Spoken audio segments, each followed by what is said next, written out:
Further debate? The honourable member for Trinity Spadina. Very much, Speaker. I want to thank the Conservative members who spoke and thank the member from Newmarket Aurora saying the entire Conservative caucus is behind this bill. So we appreciate that. I was a bit disappointed with the member from Willowdale, I have to admit, particularly because he's a lawyer and ought to know better. If there was oversight already, these people wouldn't be here. They wouldn't be here. And they've been suffering a problem or another for years. School boards do not have independent oversight. The trustees are sometimes the problemo. The principals are sometimes the problem, or a superintendent. We need independent oversight. There is none. In the hospitals, what we've got are they must inform patients when errors occur, and then they must report critical patient safety measures. That's it. There is no oversight of hospitals. So to hear the member from Willowdale say we have enough measures in place is wrong, and it's insulting.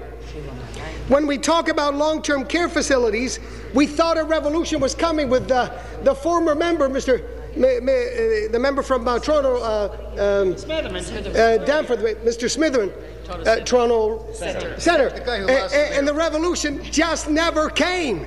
We had, the Canadian Press reported 3/4 of the province's long-term care facilities did not meet provincial standards of care. They said that in 2008. Standards of care are not unreasonable. 2 baths per week, regular changing of diapers. That's it. Who is minding the store there? There is no oversight. There can be no duplication if there is no oversight to begin with.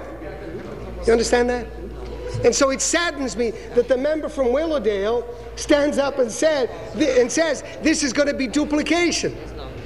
And I believe he's speaking for the government, because most of you get notes from your ministries. And so I believe he is speaking for most of you. That is sad, sad, sad, sad. Shameful. And so I get the feeling, here's what I feel. You're going to send it to Legislative Committee. I know that. But based on what I heard from the member of Willowdale, who's the spokesperson for the government, this is going to be killed in committee.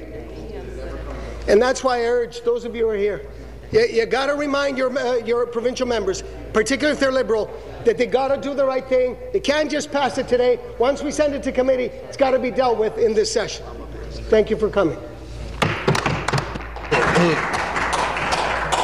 The time provided for private members' public business is now expired.